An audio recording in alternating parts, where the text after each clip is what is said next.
നമസ്കാരം. ട്രെയിനിൽ സഞ്ചരിച്ചുകൊണ്ടിരിക്കുന്ന കന്യാസ്ത്രീക്കെതിരെ, കന്യാസ്ത്രീ ഉണ്ടായിരുന്നു, അവരെ കൂടുതൽ 2-3 പെൺകുട്ടികളുണ്ടായിരുന്നു, വലിയ അതിക്രമം നടന്നിട്ടുണ്ട്.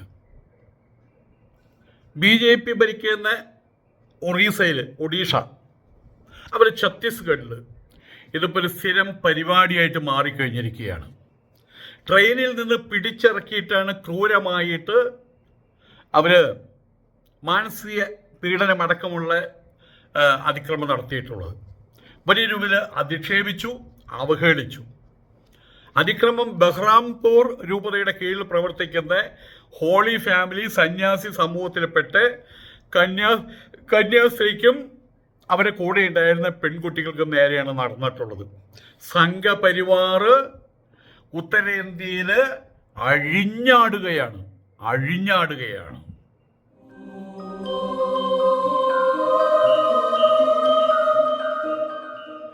നമസ്കാരം.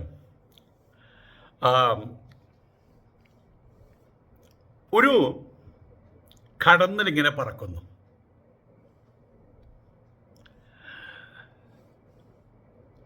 ഞാനതിൻ്റെ പുറകിൽ ഇങ്ങനെ പോവുകയാണ്. കടന്നൽ എവിടെ നിന്നാണ് വരുന്നതെന്ന് അറിയണമല്ലോ. എൻ്റെ വീടിൻ്റെ മുമ്പിലാണ് ഈ നിറച്ച ചെടികളും അതും പടർപ്പുകളൊക്കെയുള്ള സ്ഥലമാണ്.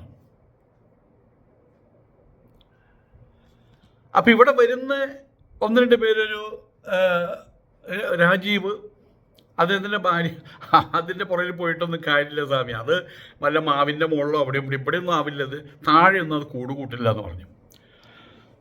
പക്ഷെ ഞാൻ കാര്യമായിട്ട് എടുത്തു. എന്തിനു പറയുന്നു, ഒരു ഒരു ഒരു ഒരു ഈ മറ്റേ കടന്നലിനെ കണ്ടുള്ളൂ, അത് അവസാനം ചെന്ന് എത്തിയിരിക്കുന്നു കണ്ടു. എൻ്റെ വീടിൻ്റെ മുൻഭാഗത്തുള്ള പടർപ്പിനോട് ചേർന്ന്, ചുമരിനോടും ചേർന്ന് കൂട് കൂട്ടിയിരിക്കുകയാണ്. ഏകദേശം ഇത്രത്തോളം ഉണ്ട് കൂട്. നമുക്ക് വേറെ മാർഗമൊന്നുമില്ല. പ്രാണിഹിംസ എന്നൊക്കെ പറയും, കാര്യമില്ല. കടത്തിൽ കടിച്ചുള്ള വേദന എന്താണെന്ന് എനിക്കറിയാം. അതിനപ്പം അത് ഒഴിവാക്കി. കാരണം ഒരു കടന്നലല്ലേ ഉള്ളൂ എന്ന് കരുതിയിട്ട് നമ്മൾ കണ്ണടച്ചാൽ അത് 2 10 100 200 ഒരു ദിവസം അറിയാതെ ചൂലുകൊണ്ട് അവിടെ ഇവിടെ തട്ടുമ്പോഴായിരിക്കും എല്ലാം കൂടി വന്ന് അറ്റാക്ക് ചെയ്യുക. ചാവാനും അത് മതി, ചത്തുപോകാനും അത് മതി. പലയിടത്ത് ന്യൂസ് കേൾക്കുന്നതല്ലേ. ഉത്തരേന്ത്യയിൽ കടന്നൽ കൂട്ടങ്ങളുടെ പോലെ സംഘപരിവാർ കന്യാസ്ത്രീകളെ ആക്രമിക്കുന്നു, പള്ളികൾ ആക്രമിക്കുന്നു, ക്രിസ്ത്യൻ പള്ളികൾ ആക്രമിക്കുന്നു, കുരിശ് തകർക്കുന്നു. അത് കഴിഞ്ഞാൽ ബുൾഡോസർ വെച്ച് മുസ്ലിങ്ങളുടെ വീട് തകർക്കുന്നു, അവരുടെ പള്ളികൾ തകർക്കുന്നു, പള്ളികളുടെ കണക്കെടുക്കുന്നു, പള്ളികൾക്കകത്ത് എന്ത് തന്നെ അമ്മിക്കുഴയിരുന്നാലും ശിവലിംഗമാണ്. ഇതൊക്കെ പറഞ്ഞ് എൻ്റെ നാവ് കിടച്ചിട്ടുണ്ട്. പക്ഷെ ഞാൻ പറയാതിരിക്കില്ല. കാരണം ഇതെപ്പോഴും ഓർമ്മയിലുണ്ടാകണം. അത് വരികയാണ്, പതുക്കെ വരികയാണ്. കന്യാകുമാരിയിൽ ഒരു കൂട്ടം ആൾക്കാർ നിൽക്കുകയാണ്. എപ്പോഴും കന്യാകുമാരിയിൽ ആൾക്കാരുണ്ടാവുമല്ലോ, നിറയെ ആൾക്കാർ നിൽക്കുകയാണ്. വൈകുന്നേരമാണ്. ആ സമയത്ത് നല്ലൊരു അതിമനോഹരമായിട്ടൊരു കാഴ്ച. എന്താ, സൂര്യാസ്തമയം അത് സൂര്യോദയമൊന്നുമല്ല. അകലെ കടലിൻ്റെ അങ്ങേയറ്റത്ത് ഒരു പാളി, ഇതെങ്ങനെ ഒരു പാളി, വെള്ള നിറത്തിൽ, ഇതുവരെ കടലിൽ ആരും കാണാത്തത്. ചിലർ ബൈനോക്കുലർ വെച്ച് നോക്കി, അപ്പോൾ കൂടുതൽ മനോഹരമാണ്. കടലിൻ്റെ ആ ചക്രവാളത്തോട് ചേർന്ന് നിൽക്കുന്ന ഭാഗത്താണ് ഇത്രത്തോളം വലുപ്പമുള്ളൊരു നാട പോലെ അതിങ്ങനെ പതുക്കെ അടുത്ത് വരുന്നുണ്ട്. അപ്പം കുറച്ചും കൂടി സന്തോഷമായി. കാര്യം മനസ്സിലായല്ലോ നിങ്ങൾക്ക്. അത് കണ്ടത് എന്ന് പറഞ്ഞ് ഫോട്ടോ എടുത്ത് വീഡിയോ എടുക്കുന്ന ആൾക്കാർ അവസാനം അടുത്തേക്ക് വരുന്തോറും അത് വലുതായി വന്ന് എന്തായി, 10,000-ങ്ങളെ കൊല്ലുന്ന സുനാമിയായി മാറി. കാരണം അത് അടിയിൽ ഇളക്കിയിട്ടാണ് വരുന്നത്. വെറും വെള്ളമല്ല വരുന്നത്, ചേറാണ് വരുന്നത്. നീന്താൻ പറ്റൂ? എത്ര ആളാണ് മരിച്ചത്? അപ്പം ഇപ്പോൾ നമ്മളിത് കാണുന്ന സമയത്ത് നമുക്കൊരു വാർത്തയാണ്, ഉത്തരേന്ത്യയിൽ സംഘപരിവാറുകാരെ മുസ്ലിങ്ങളുടെ പള്ളി തകർത്തു. എന്നിട്ട് എന്തുണ്ടായി? എന്നിട്ട് എന്നിട്ട് എന്നിട്ട് എന്നിട്ട് എന്ന് പറഞ്ഞൊരു സിനിമാ താരം പറഞ്ഞ പോലെ എന്നിട്ട് പറ.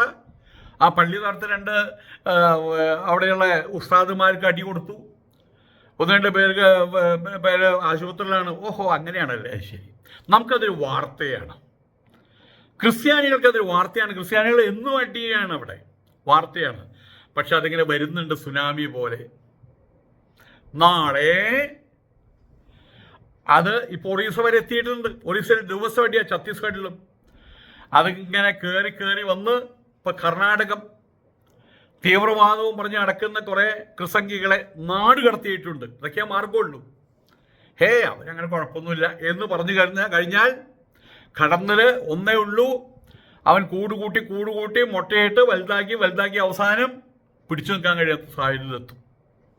ഇവിടെ കന്യാസ്ത്രീകൾ പറഞ്ഞിരിക്കുകയാണ്, അവിടെ കേക്കും ഇവിടെ കേക്കും വൈനും, രക്ഷാബന്ധം കെട്ടിക്കൊടുക്കൽ, കേക്ക് കൊണ്ടു കൊടുക്കൽ, സഹോദരന്മാരാണെന്ന് വിളിക്കൽ. ഇവിടെ കേക്കും വൈനും, അവിടെ അടിയും തൊഴിയും. ഇതാണ് നടക്കുന്നത്. BJP ഭരിക്കുന്ന ഒറീസ, BJP ഭരിക്കുന്ന ഛത്തീസ്ഗഡിൽ വലിയ രൂപത്തിലാണ് നടന്നുകൊണ്ടിരിക്കുന്നത്. ഈ അടിയും തല്ലും ദിവസം എന്നോണം നടന്നുകൊണ്ടിരിക്കുകയാണ്. BJP സംഘപരിവാർ ശക്തികൾ അധികാരം കൈയാളുന്ന ഒറീസയിൽ സഭാവസ്ത്രം ധരിച്ച കന്യാസ്ത്രീക്കും സംഘത്തിനുമെതിരെ വീണ്ടും ബജരംഗ് ദളിന്റെ ആക്രമണം.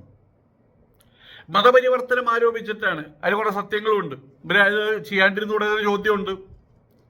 മതപരിവർത്തനം ആരോപിച്ചു. പക്ഷേ ഇന്ത്യൻ നിയമം അംഗീകരിക്കുന്ന കാര്യമാണല്ലോ തങ്ങളുടെ മതത്തിലേക്ക് ആളുകളെ കൊണ്ടുവരിക എന്നുള്ളതൊക്കെ.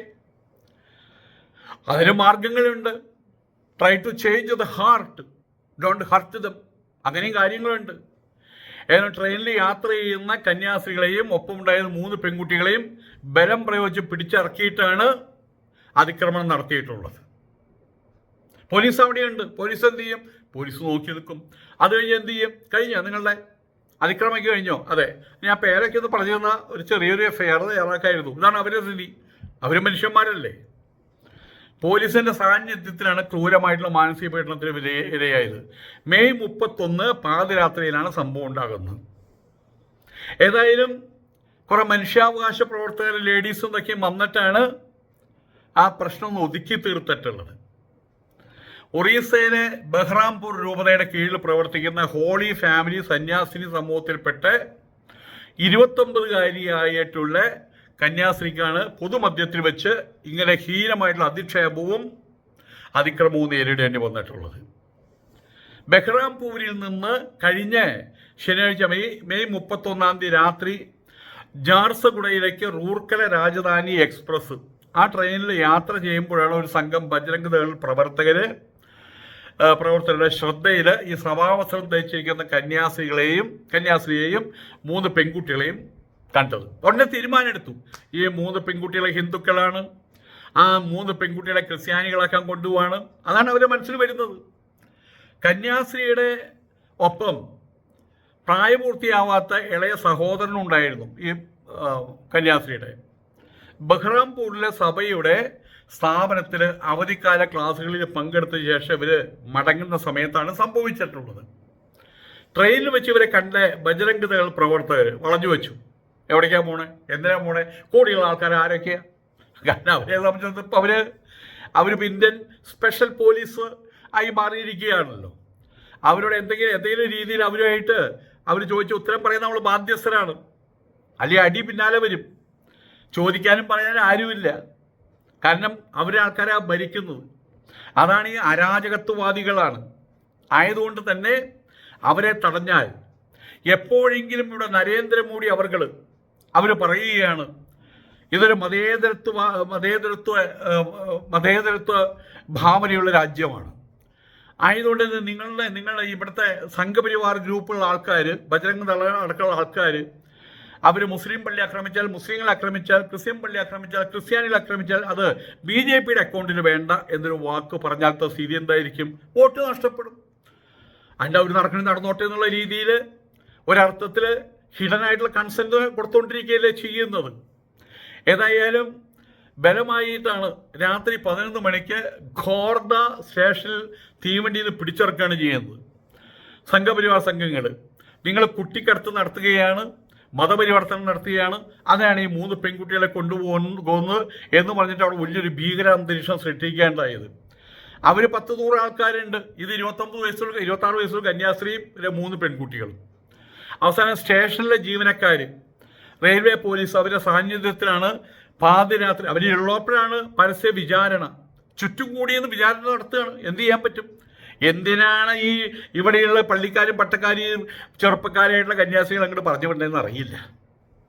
അവിടെ പ്രശ്നമാണെന്ന് അറിഞ്ഞിട്ടാണ് ഈ പറഞ്ഞു വിടുന്നത്. ഏതായാലും പ്രായപൂർത്തിയായെന്ന് തെളിയിക്കുന്ന 3 പെൺകുട്ടികളുടെയും ആധാർ കാർഡ് രേഖ കാണിച്ചു. അതൊക്കെയാണ് ചോദിച്ചത്. ആധാർ കാർഡ് രേഖ കാണിച്ചിട്ടും കുട്ടിക്കടത്താണ്.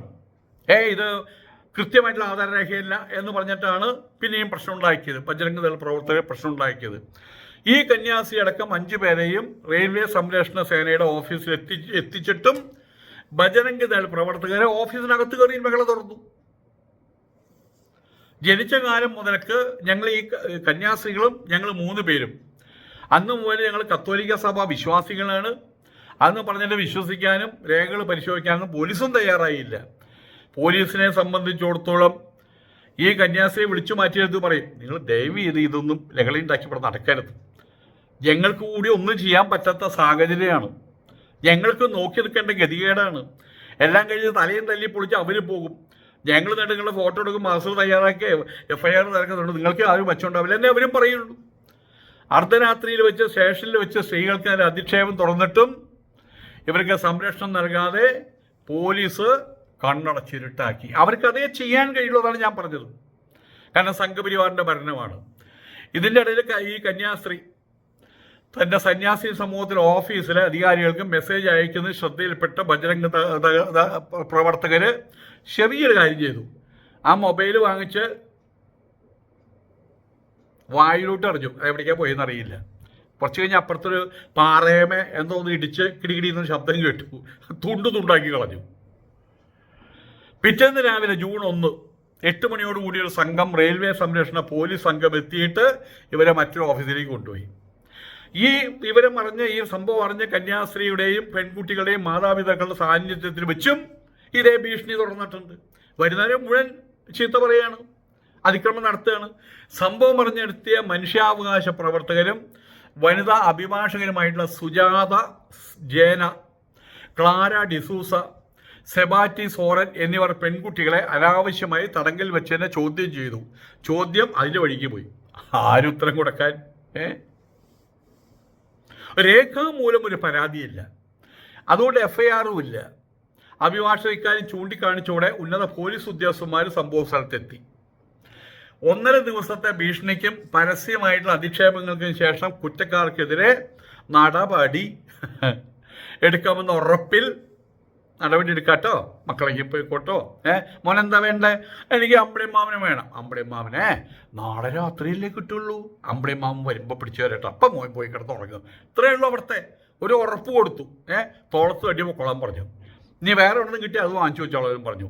2021 മാർച്ച് മാസം ഒഡീഷയിൽ നിന്ന് ഡൽഹിയിലേക്ക് പോവുകയായിരുന്ന 4 കന്യാസ്ത്രീകൾക്ക് ട്രെയിനിൽ വെച്ച് സമാനമായ രീതിയിൽ അതിക്രമം നേരിടേണ്ടി വന്നിരുന്നു. ഇത് തുടർച്ചയായിട്ടുള്ള പരിപാടിയാണ്. ഇത് നിർത്താൻ ഇന്നത്തെ ഇന്ത്യയിൽ ഒറ്റ മാർഗ്ഗമേ ഉള്ളൂ. കേരളം വിട്ട് അങ്ങോട്ടൊന്നും പോകാതിരിക്കുക. വേണ്ടി വന്നാൽ തമിഴ്നാട്ടിൽ വന്നോളൂ. പക്ഷെ ഈ മതപരിവർത്തനം അതൊരു തൊഴിലാക്കിയിട്ടെടുക്കരുത്. മതത്തിലേക്ക് ആൾക്കാർ മാറിക്കോട്ടെ. ഇപ്പം ഞാൻ നാളെ ക്രിസ്ത്യാനി ആയി കഴിഞ്ഞാൽ എന്നെ തല്ലാനോ ക്രിസ്ത്യാനികളെ തല്ലാനോ ആരും പറ്റില്ല. അതെൻ്റെ ഇഷ്ടമാണ്. പക്ഷെ നിങ്ങൾ ഗോതമ്പ് പൊടി കൊടുത്തും പുകയില്ലാത്ത അടുപ്പ് കൊടുത്തും പ്രീണിപ്പിച്ചും പ്രലോഭിപ്പിച്ചും അങ്ങനെയാവുമ്പോൾ ആണ് ഈ തല്ലും അടി ഉണ്ടാകുന്നത്. അതാണ് സ്ഥിരം ചെയ്തുകൊണ്ടിരിക്കുന്നത്. അവിടെയാണ് ഈ പ്രശ്നം ഉണ്ടാകുന്നത്. ഏതായാലും മതപരിവർത്തനം ആരോപിച്ചായിരുന്നു ഒരു സംഘം ബജ്രംഗ് ദൾ പ്രവർത്തകർ ഝാൻസി റെയിൽവേ സ്റ്റേഷനിൽ അന്ന് അവരെ പിടിച്ചർത്തി ഈ പ്രശ്നം ഉണ്ടായത്. ഇതിൻ്റെ ഇടയിലാണ് ഈ കഴിഞ്ഞ ആഴ്ച ഒഡീഷയിലെ സാമ്പൽപൂരിൽ വെച്ച്, അത് നിങ്ങൾ കേട്ടതാണ്, ഒരു സംഘം അക്രമികൾ മലയാളി വൈദികരായിട്ടുള്ള ഫാദർ ലീനസ് പുത്തൻ വീട്ടിൽ, എത്ര വയസ്സെന്നറിയോ? 90 വയസ്സ്. അയാൾ സംസാരിക്കാനും അറിയാം, നടക്കുകയോ അറിയോ, ബ്ലൂം ബ്ലൂം 2 കയ്യിൽ മടി പിടിച്ചിട്ട് ഇവിടെ നടക്കാൻ. 90 വയസ്സാണ്. അയാളെ പിടിച്ചാൽ ഇത്. ഫാദർ സിൽവിൻ കളത്തിൽ 43 വയസ്സ് എന്നിവരെ കുച്ചിൻ്റെ ചർവാച്ചിയിൽ കാർമൽ നികേതൻ ആശ്രമത്തിൽ വെച്ച് നല്ല അടി കൊടുത്തു. ആശുപത്രിയില്ല, കൊല്ലാൻ വേണ്ടി തല്ലി. ആക്രമണത്തിൽ പരിക്കേറ്റ വൈദികർ ഇപ്പോൾ മഞ്ഞുമ്മൽ സെയിന്റ് ജോസഫ് ആശുപത്രിയിൽ ചികിത്സയിലാണ്. കൈകളും കാലും കെട്ടിയിട്ട് വായിൽ തുണി കുത്തി തിരികിയിട്ടാണ് മർദ്ദനം നടത്തിയിട്ടുള്ളത്. എന്നെ തല്ലിടുക എന്ന് വിളിച്ച് പറയാനും പോലും പറ്റാത്ത സാഹചര്യം. മെയ് 23 പുലർച്ചെ 1:30 അന്ന് അക്രമി സംഘം എത്തിയത്. 7 പേരാണ് മുറികളിലെത്തിയത്. 4 പേരെ പുറത്തു നിൽക്കുന്നു. പണം ചോദിച്ചിട്ട് ആക്രമണം നടത്തിയത്. 30,000 രൂപയും പ്രിന്ററും പിയാനോയും അക്രമികൾ കൊണ്ടുപോയി. അവർ ചോദിക്കുകയല്ല, എന്നിട്ട് അവർ കൊണ്ടുപോയി. അതിന് ഈ കഴിഞ്ഞ ഇടെയാണ് 2 മലയാളി വൈദികരെ ഒഡീഷയിൽ ഹിന്ദുത്വ പ്രവർത്തകർ തല്ലിച്ചതച്ചത്.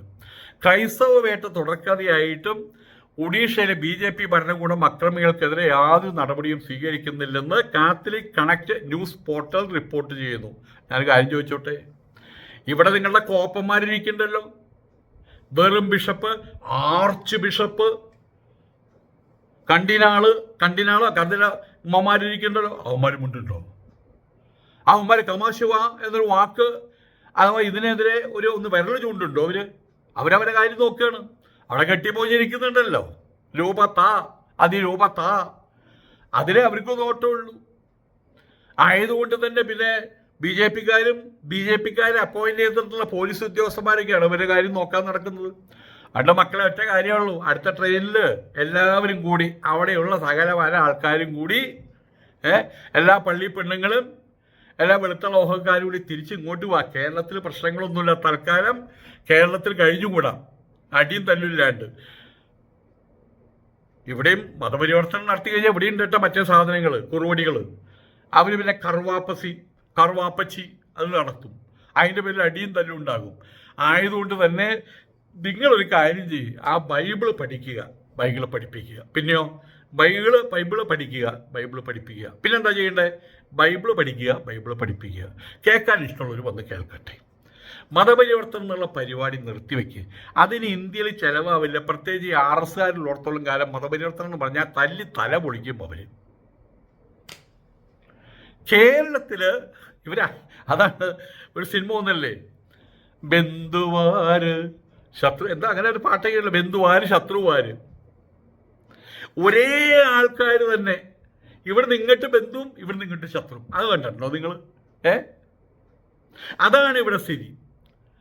BJPക്കാർ കേരളത്തിൽ ആരെന്നറിയോ? അപ്പന അസ്മാദികളാ, ബന്ധുക്കളാ. കെട്ടിപ്പിടിച്ച ഉമ്മ ഉമ്മ ഉമ്മ ഉമ്മ ഉമ്മ ഉമ്മ കൈമ കെട്ടിക്കൊടുക്കും, വൈൻ കൊടുക്കും, കേക്ക് വായിൽ കുത്തിത്തിരിക്കും.